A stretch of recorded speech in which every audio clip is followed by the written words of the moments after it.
Thank you. I appreciate the opportunity to be here this evening to discuss with you, the community, the status of a significant amount of economic development activity ongoing in the city of Greenfield as part of the city's State of the City program. Before moving forward, I'd like to recognize Councilmember Bob White, who's here in attendance this evening. Good evening, Councilman White. We appreciate your attendance at this evening's workshop. The city of Greenfield is nestled between the Santa Lucia and Gavilan mountain ranges, of course, southwesterly of Pinnacles National Park and John Steinbeck country. The city of Greenfield is the heart of the Salinas Valley, with 4 interchanges bisecting the city. Approximately 60,000 vehicles pass through the city of Greenfield on a daily basis, roughly 30,000 northbound and roughly 30,000 southbound. 30,000 northbound and 30,000 southbound. And this is a significant statistic because in economic development, these are the types of economic development metrics that separate a community from all others when we're competing for some of the same interests, whether it be a big box, a Target, a Walmart, or other aspiring economic development projects. This evening, I'd like to discuss 10 major subjects, each of which command the attention of the Community Development Department staff and in one way or another touches our community. Stability, I'm going to mention the Science Workshop, the Yanks Air Museum, the Walnut Avenue Specific Plan, plans for our Marriott Town Place Hotel, the cannabis industry, and of course our housing sector, and the annexed lands of the Southland annexation, and of course Miramonte. I'd like to have a few comments regarding today's future, because approximately a year from now, we'll initiate updating of the 2024 general plan, which will cast our future for the next 20 years. The new general plan will attempt to capture our goals and aspirations for what we want in our community in the future. The 9th issue we're going to touch on before we leave this evening includes a discussion about downtown issues and nuisance properties.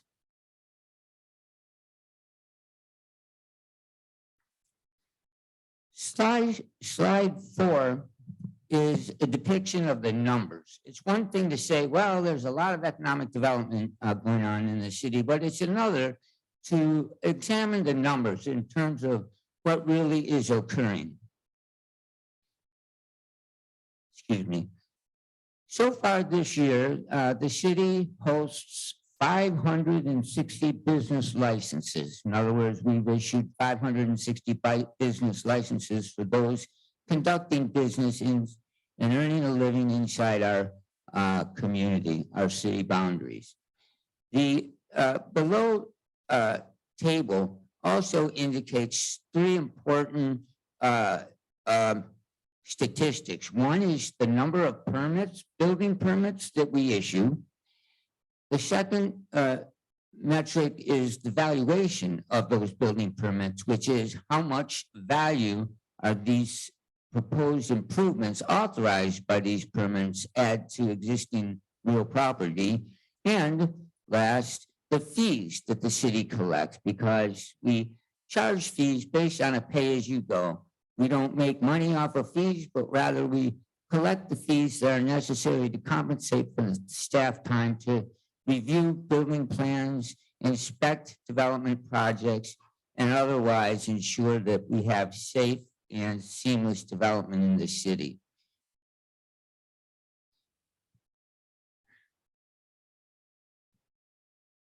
Looking from 2019 to 2023, that 4-year span, in aggregate, the city has issued 1,611 building permits. compared to the 4 years prior to 2019, where we issued only 815. It's nearly double the quantity of building permits issued. In terms of pure valuation, the 4 years preceding 2019, the value of issued building permits was approximately $38.226 million. That's $38,226,000. Looking forward to the 4 years between fiscal year 2019 and the present time, the valuation of the issued building permits in the city of Greenfield amounts to $127,397,000. As you can see, it's approximately triple plus a valuation number, indicating a significant amount of economic development, of commercial development, and improvements to real property in our city. In terms of the fees collected for that development, we've collected in the last 4 years $8.25 million compared to less than $1 million the previous 4 years prior to 2019. So as we can see, there is a significant amount of activity that is ongoing in our community. So before moving forward, I would like to give a special thanks to the men and women, the staff in the Community Development Department who manage an enormous amount of workload and who work tirelessly to comply with the regulatory laws that are necessary to ensure safe and seamless development in our community. Thank you to all of you on behalf of myself. I really appreciate the hard work that all of you do. On this slide, I have underlined the Greenfield General Plan for a specific reason, and that is because our current general plan is approaching its end of life. In other words, it's ending its nearly 20-year lifespan, and so we in the city are gearing up to initiate development of a new general plan beginning in 2024 after completion of our housing element that we are beginning to update at the current time.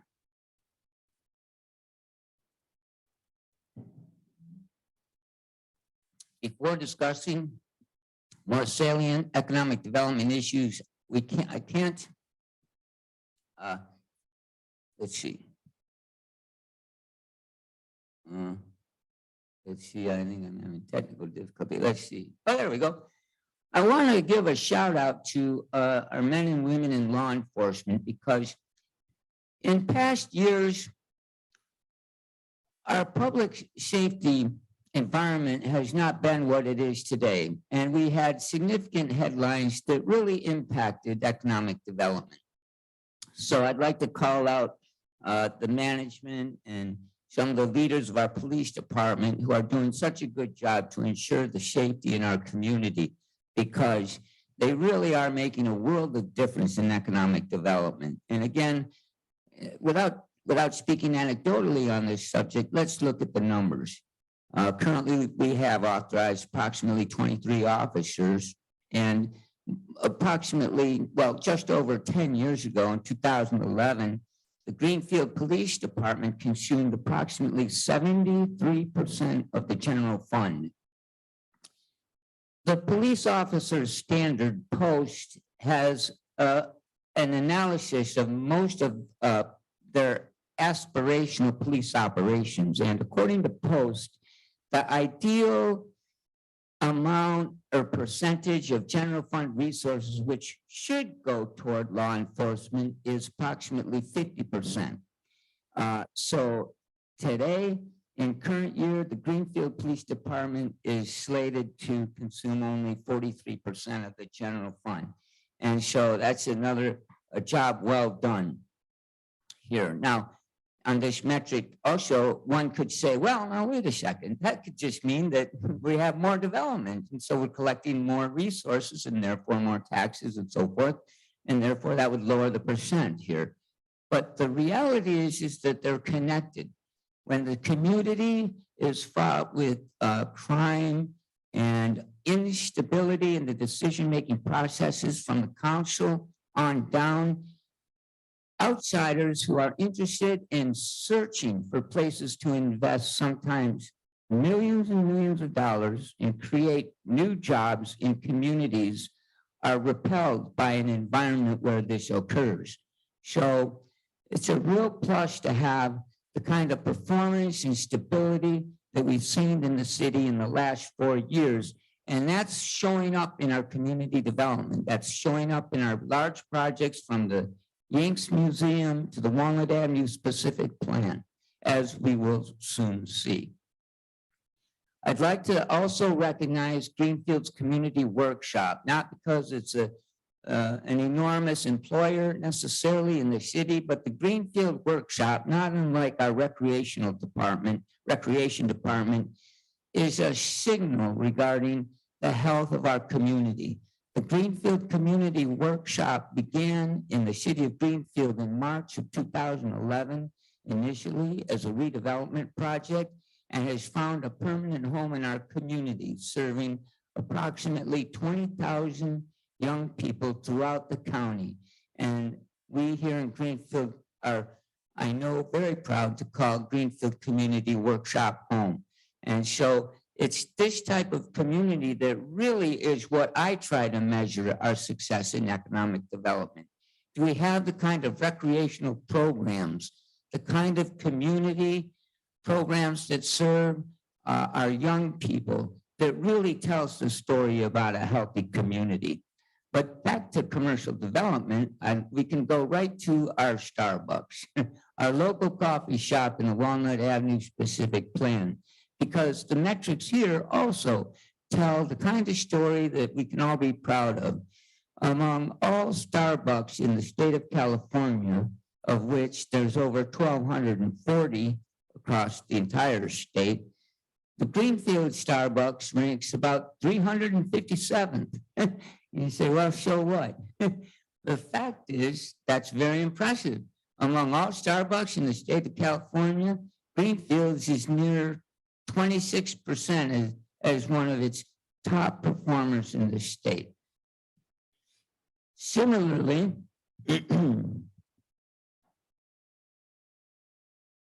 a few comments regarding the Marriott Hotel is one.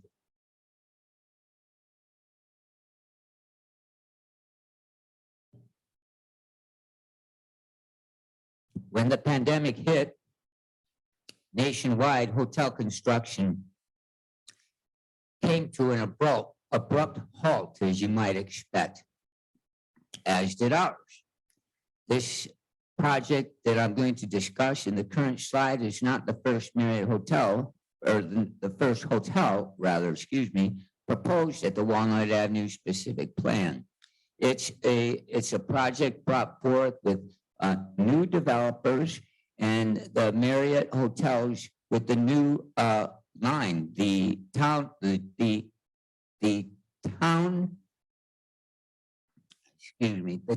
Place Suites is locating here to the city of Greenfield.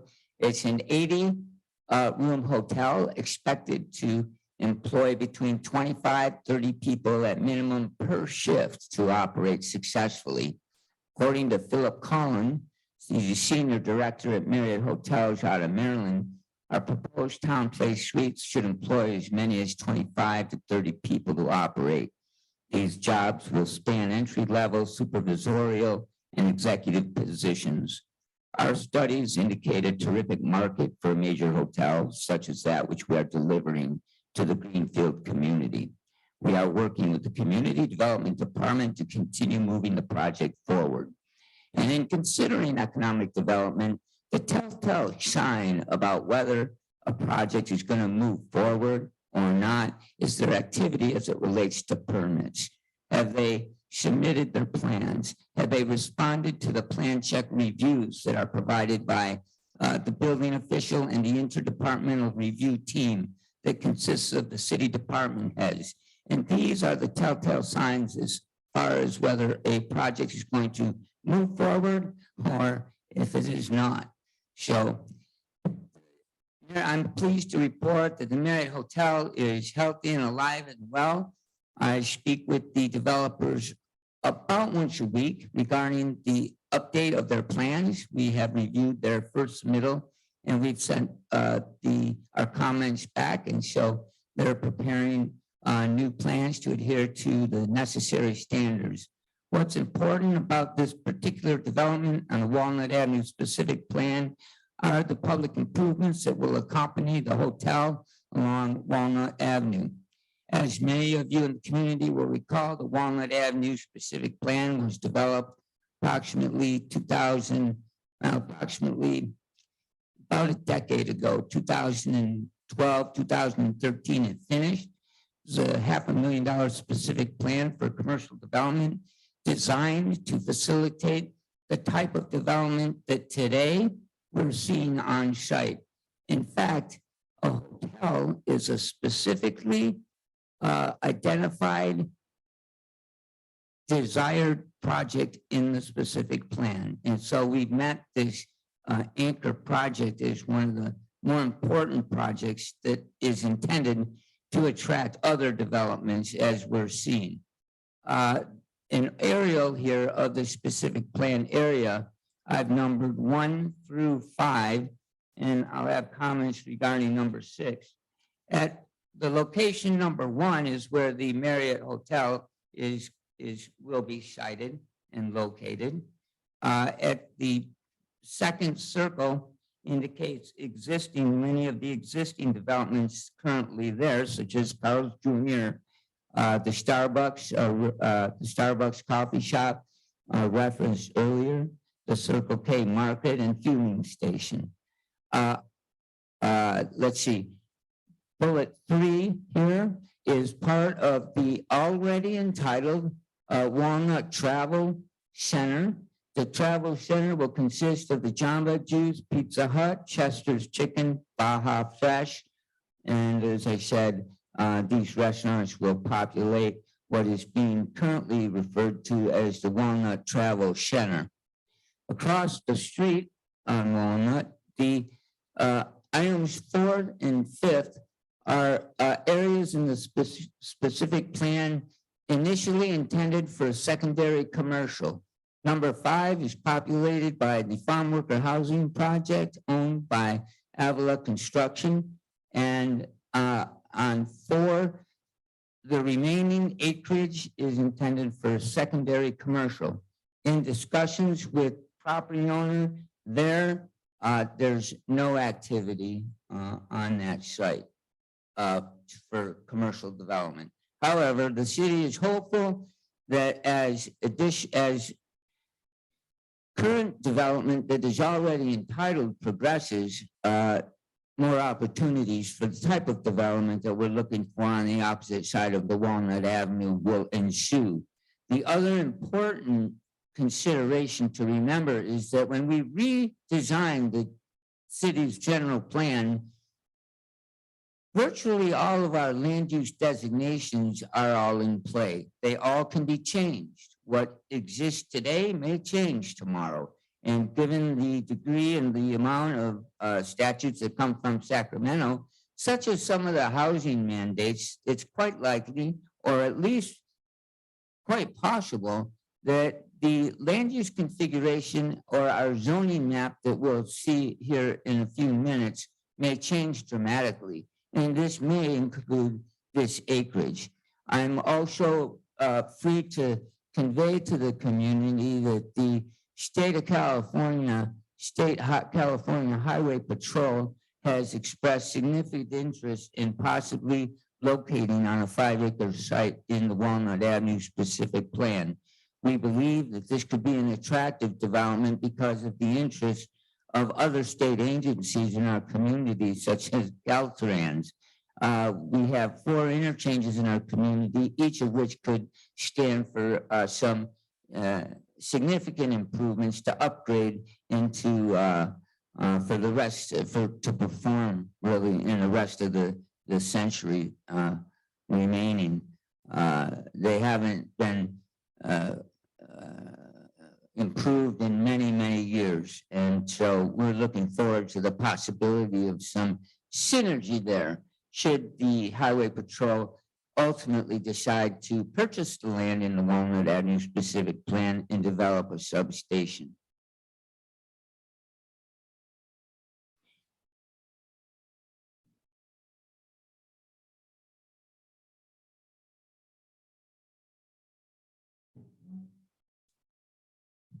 The next important project I want to discuss with the community is the Yank Air Museum Resort Project. This slide is, I like this slide a lot because it's a very beautiful depiction of what might be the Air Museum someday.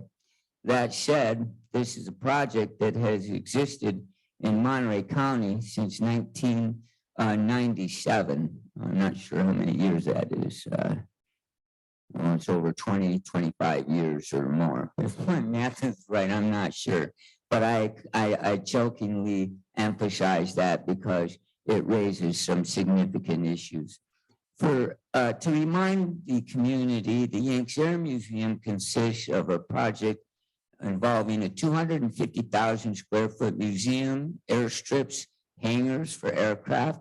The property owner is owner and custodian of the largest golden era aircraft collection anywhere in the world. Restaurants, a hotel, fueling stations, a winery, amphitheater, luxury RV park, and community center. Annexation of the acreage, and we're talking about 134 acres, was originally approved in August of 2013, actually, not 14, and finalized in the year 2019. Certain conditions were required, but today we are, of course, exceedingly welcoming of the Yanks Air Museum and all that might come with it. It involves right now 134 acres zoned commercially.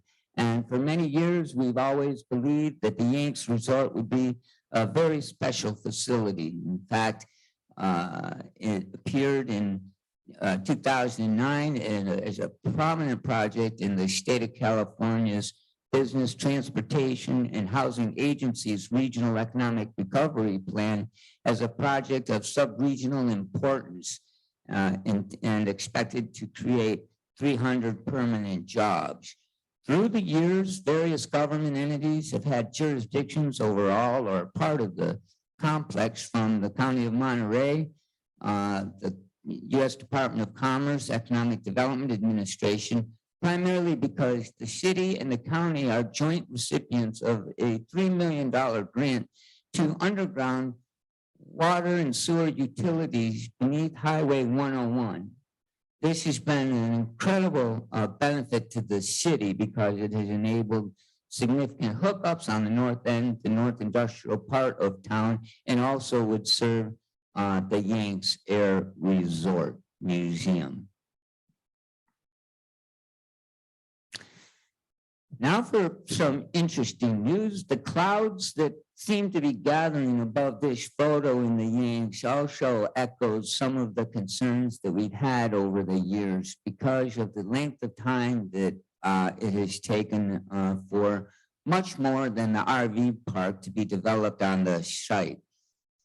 We are in regular communication with the property owner and Mayor, as has Mayor Walker, City Manager Wood, and myself and senior staff have been in regular contact with the developer to monitor the progress of the project.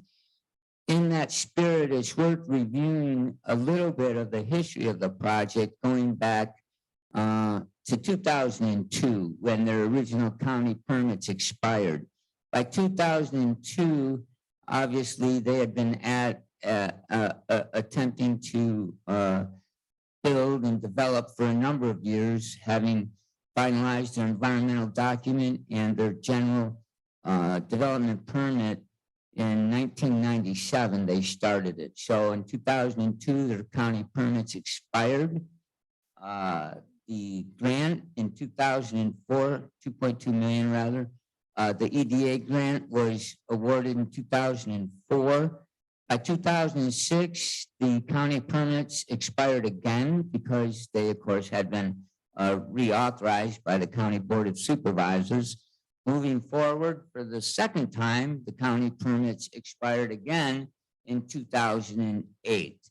So for a long period of time early on, the development had some challenges getting started for a variety of reasons, none of which had anything to do with the city of Greenfield, apart from our observations and aspirations that one day the city would host this terrific development.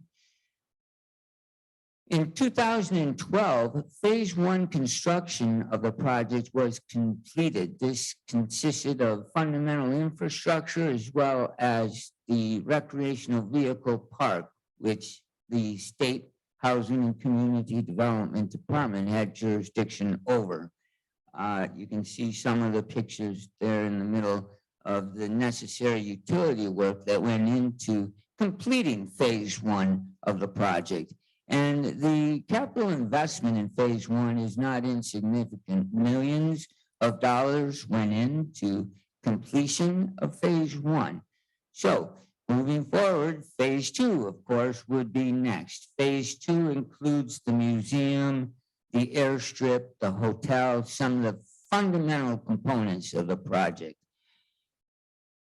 For reasons unknown to us, beyond what we've been told, between the years 2014 and 2018, virtually nothing occurred on the site. It was essentially, there was no activity whatsoever. In discussions with the property owner, we've been advised there were certain issues, regulatory and otherwise in nature, that precluded much of any activity during that period. And beginning in 2019, the city staff at the department head level began hearing rumors that the Yanks Air Museum would be relocating to another jurisdiction, that the museum, in fact, would not be coming to the city of Greenfield. We investigated these claims since they originated from Yank staff themselves on the site, and in discussions with the property owner, ultimately it was learned that in fact some discussions had been ongoing with other jurisdictions to potentially relocate the resort and the museum itself. However, the decision has been made. We have been assured that no such action or decision would occur. In other words, we've been promised and assured by the property owner that the Yanks Air Museum would not be relocating to another jurisdiction.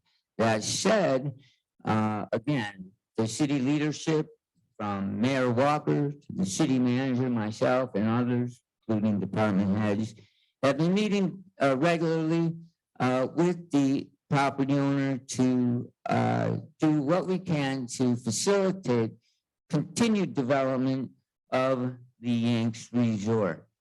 In that effort, phase two construction has come a long way. You may notice that streets, a comparison of the two maps on the current slides can show the finished streets that are poured.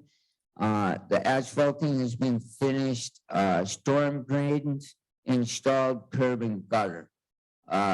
However, it goes without saying that significant components of phase two construction have yet to ensue on the project. The city currently is preparing not an incentive or inducement package. However, in the past, the city has provided certain incentives to developers who can guarantee certain projects in the city. And we think, and we believe that we, this professional staff, would recommend our position to recommend to the city council that such incentives or inducements also apply to the Yanks project. However, given the amount of time that really has lapsed with the Yanks project and the indebtedness of owing 300 jobs that they have so far fallen quite short of that goal. I'm guardedly optimistic that someday the Yanks project will include a museum. That's not to say that this may not present significant opportunities for the city, because it still is 134 acres of land zoned commercial. And I'm quite certain that the city council could put that land to good use should the need arise to redesignate that land to something more productive than what we see there now today.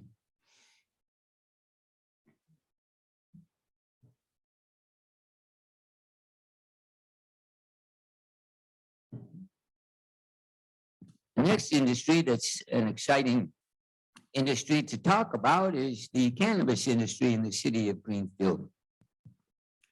You may recall when cannabis first approached the city in 2016, cannabis wasn't very welcome in many communities throughout the state of California. Here in Greenfield, 2 facilities were built, Loud Pack over at 900 Cherry and at 525 and 1071. We had our second major facility. I've forgotten the name of it because they have since left Greenfield for greener pastures, and both facilities now are populated by 2 of the leaders in the industry, Schwinn Group on 525 and 1071, and of course Harborside at 900 Cherry. Schwinn Group is the largest private cannabis company in the world, and Harborside is traded on the Canadian exchange. The city welcomed the first dispensary in the Salinas Valley with the higher level on 4th Street. And also we're excited to announce that the old Mazeltech site now is in the middle of improving that site to introduce the new operation called Next Wave, which I'll show you in a moment for a particular reason. Organics 4th Street also is attempting to obtain the necessary permits to conduct business. With regard to the management of the cannabis industry, it's noteworthy to point out that professional staff has prepared a cannabis management plan. That plan calls for a consolidation of the various regulatory activities so that each of our licensees can engage in the same regulatory activities at the same time. This will be a more efficient way of regulating their industry, because each of the licensees will be engaged in the same activities all at the same time, from registering their operation, providing their operational plans to the city for review and approval, and then ultimately updating their development agreements, which are approved by the city council. It's an initiative that we're looking forward to implementing, because at the present time, those activities are spread out across various timelines. This slide shows the iconic Corn Nut site that currently houses Schwinn Group, and then, of course, the Loud Pack operation at Cherry, 900 Cherry. The photo with the black fence is the old Mazeltech site. For those who remember, it wasn't long ago that this site was a highly degraded, dilapidated site, virtually a nuisance property, really blighted, barbed wire fence, chain link barbed wire. The improvement is significant, and we look forward to working with this operator to continue the fine work that they've put into getting that site into a much more aesthetically pleasing site on the north end of the city.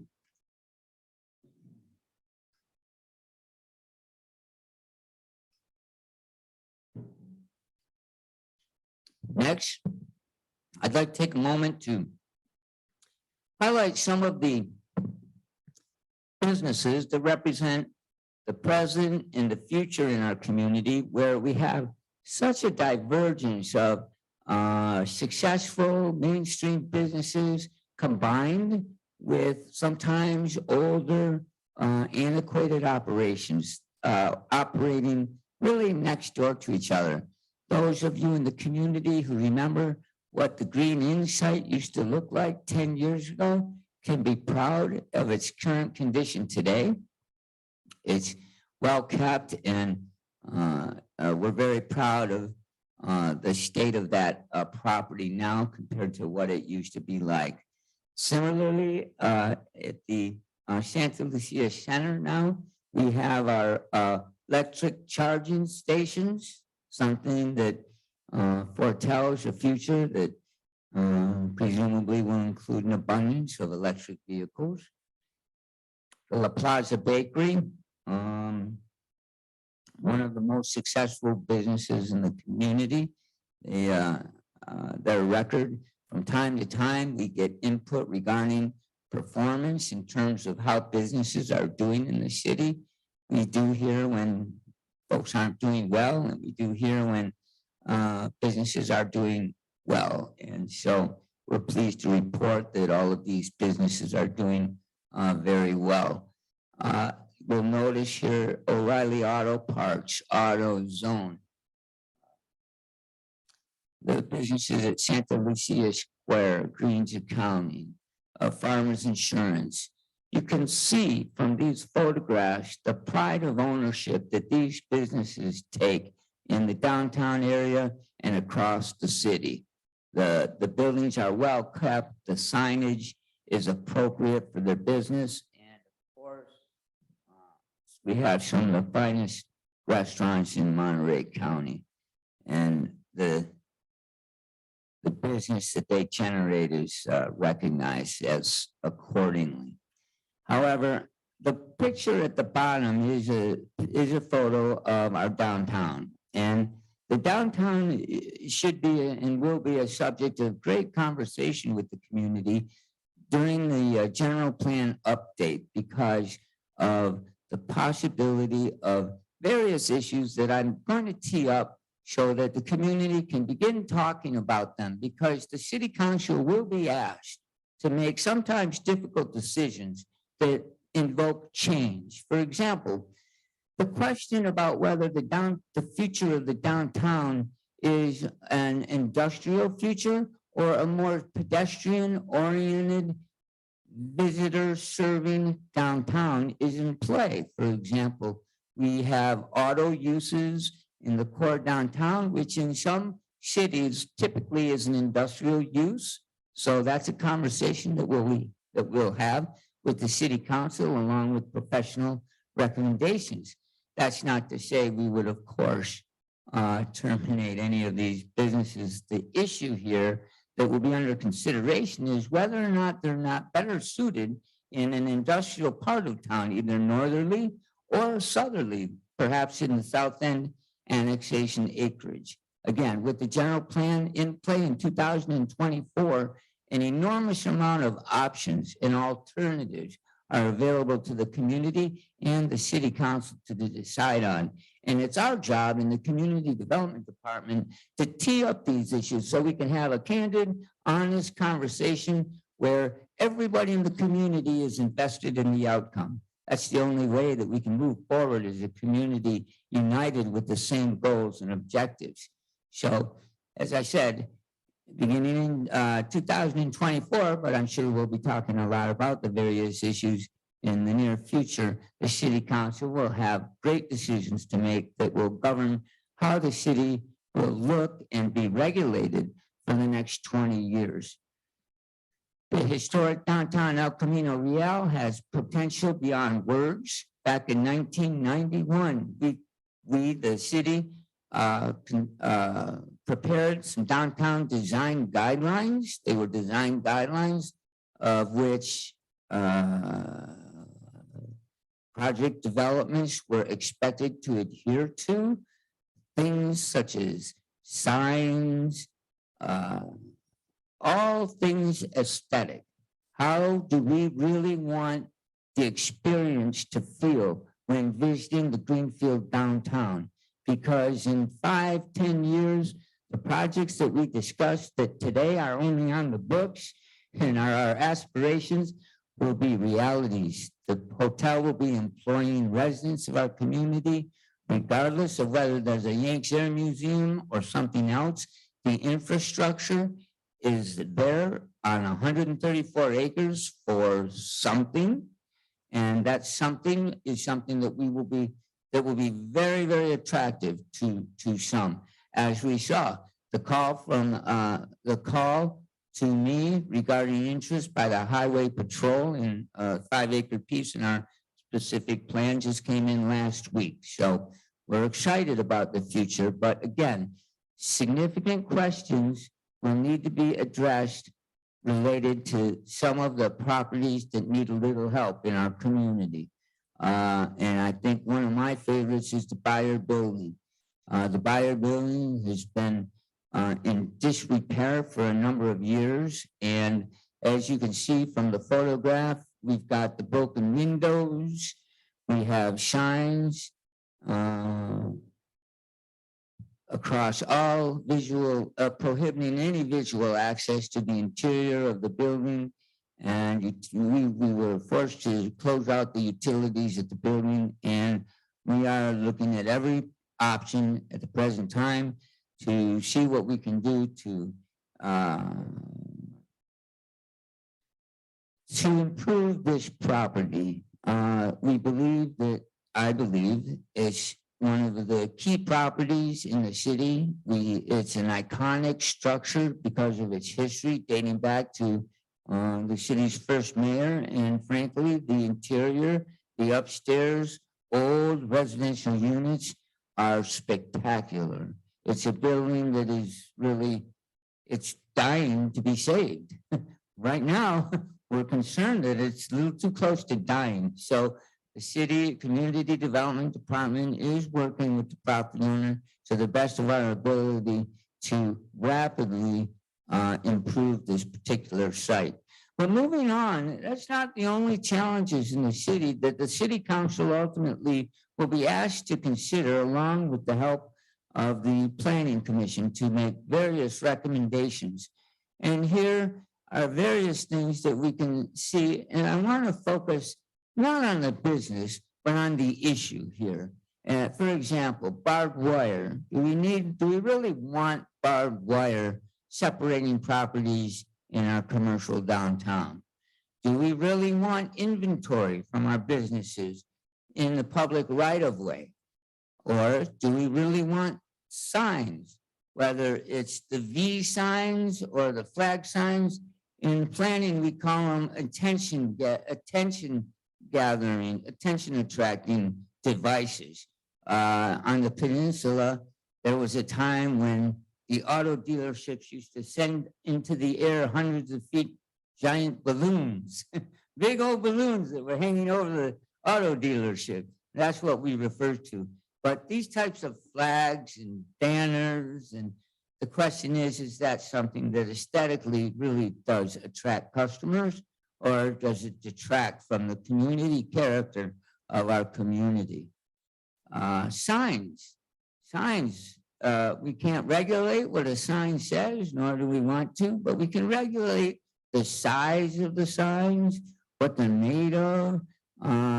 Here we have an example in the upper right corner of signage that completely obstructs any visual access to the interior of the business. And again, decision makers at some point will be, when they prepare and provide guidance to professional staff regarding what the zoning code looks like, that the building official and the land use planners in the city are tasked to enforce, and the code enforcement officers these are the kind of things that we're going to need to include in our regulatory scheme in the zoning code. Other infrastructure things such as postal facilities that really are antiquated and could use a little bit of spiffing up. I think that it's not in our jurisdiction to do so, but the city council, given the leadership that's been demonstrated the last 4 years and the sincere, really love of community that the city council has demonstrated in shepherding this development forward, I'm pretty sure that city leaders will take the initiative with our congressional representation to work with the United States Postal Service to address this kind of blight. This particular example is really a safety hazard, but it's not the only one in the city, and we would look forward to cleaning up that sort of thing. Trash collection. In a previous life, I was responsible for removing all the trash from the United States Capitol complex. It was like the most prestigious trash job that you could have. But the funny thing about it is it's one of the most important things in a community. When if you're not taking the trash out, you're going to have some problems. So when we look around the community and trash is overflowing in our trash receptacles rather, we think that there are policies that we can implement to do something about that. And it only amounts to just spiffing up the city, just disposing of our waste in a proper way so it preserves the aesthetic qualities of our city. Again, we have the example of, again, I don't want to focus on businesses, but rather the issue where inventory is preventing any visual access to the interior of a business. In some jurisdictions, that's actually a security hazard for law enforcement. Our first responders, whether it's the fire department or the police department, prefer and are sometimes are legislatively forced to ensure that our first responders have visual access into the facades of our businesses. So these are tough questions that we hope will be included when we prepare not only our general plan in 2024, but in preparing the zoning code that goes along with the general plan in 2024. My last slide here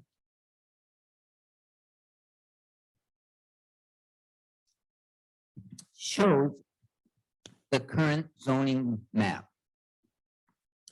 The zoning map largely controls the uses and how we use our land. And the expectation would be that soon, in the next 2 years, that map's going to look different. It's that simple. So to summarize, I'll just go down a brief list of the priorities as I see them and as the economic development activity relates to our work in the community development department. We're always keeping our eye on departmental best practices, and fundamental to that is customer service. The state of the city program that the city manager has tasked department heads to inform and educate the community regarding activities ongoing in the city, we hope has inspired everybody in the community to take a look at our city and offer your own viewpoint regarding ways that we can improve things. We have a pretty good handle among the planning commission and the city council and professional staff, some of the obvious challenges like parking, circulation, improvements to the Walnut Avenue specific plan, how we use our impact fees, those types of activities. We also have a significant amount of acreage in annexed lands that right now is, there's nothing on them. We have maps at Miramonte, and we have a housing map on the west side of the South End annexation with the Francione acreage to the To the east, approximately 120 acres is the Southland annexation. The Miramonte map consists of market rate housing, about I think 135 units perhaps, somewhere around there. And of course, the 134 acres consisting of the Yanks Resort. I would add about Yanks, we talked a lot about Yanks. The RV park up there, governed by HCD, is one of the finest facilities that they've ever authorized. At least that's what they told us during their inspections. And that Yanks Vehicle Park, which has 130 spaces at the present time, produces approximately $120,000 in transient occupancy taxes per year. So obviously we do always retain high hopes that we'll see continued activity on the Yanks complex. I didn't mention the use of professional economic development professionals.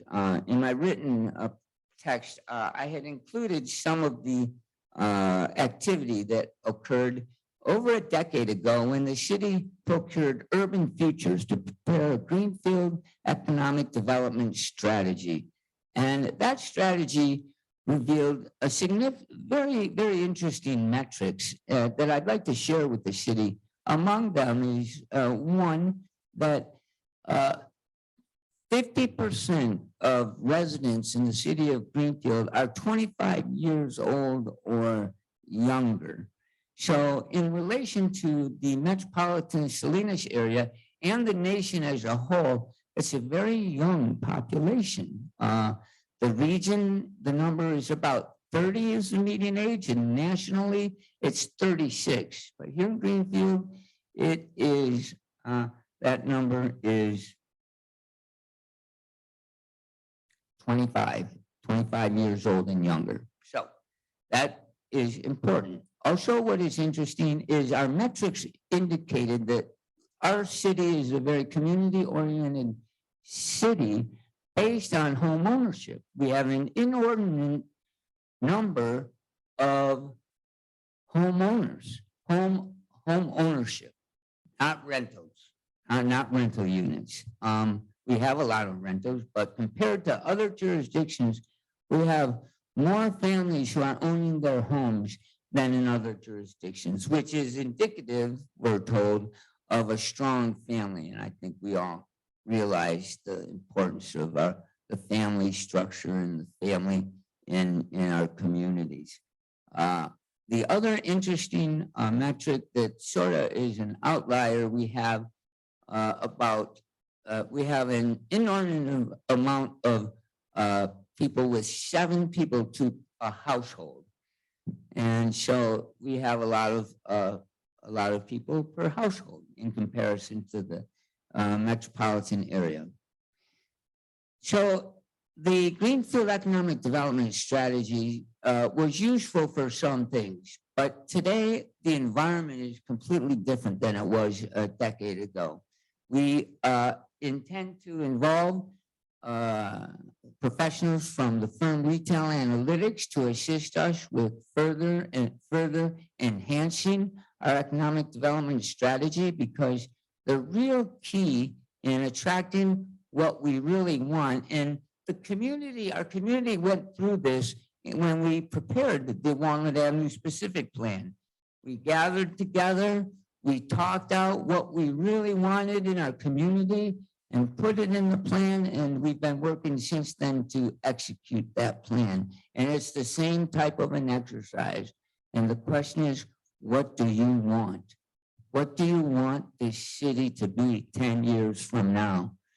And so we will be getting some help to help with the professionals to help us develop a strategy and advance the kind of recommendations that are not pie in the sky, but are recommendations that will work in Greenfield. At the beginning of my presentation, I discussed the 4 interchanges in our city because access is a key indicator, especially when compared to our neighbors, north and south.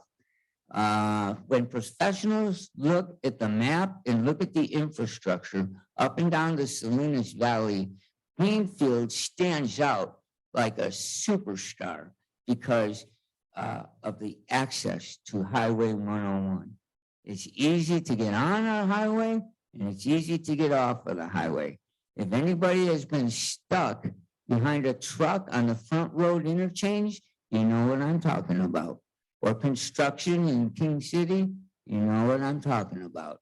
So again, professional analysts exist to help us exploit and take the attributes that are singularly special in our city, those variables that are unique, that others who are looking for places to invest millions of dollars and conduct business want to locate. And we think that we can really attract almost whatever we set our mind to. I really believe that. Grants, as you know, has been a topic of a lot of conversation. The grants that are coming out of the federal government and the state government also provide room for use for tenant improvements, spiffing up the downtown, residential rehabilitation, and of course, community development block grants. None of these grant processes are new to professional staff, and we stand poised with City Manager Wood's leadership to effectuating significant grant resources. We currently are touching grant resources in the millions of dollars currently. The community development alone is managing 4 grants currently, and there's more to come that City Manager Wood is managing as well. For our also moving on to the last several issues, it's important to have a few comments regarding nuisance properties. These may include overcrowding in single-family dwellings, parking issues as a result of overcrowding, or what in redevelopment days used to be called blight. And these are just properties that are so degraded, they warrant governmental intervention. And such intervention should always be rare and rare and rare. It's not something government enjoys doing. However, extra legal remedies exist to take care of properties that are boarded up or are abandoned or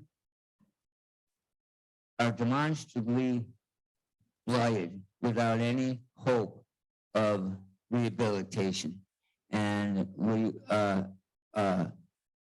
do reserve, of course, the prerogative to approach the City Council with any of these potential authorities to obtain the kind of community that everybody can be proud of.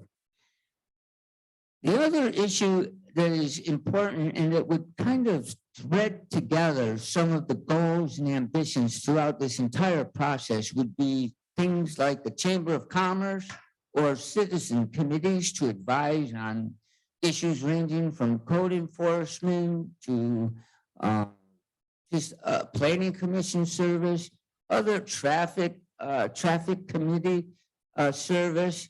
I know that the city is always looking for citizens who are enthusiastic about their community and who are willing to volunteer their time to help solve problems.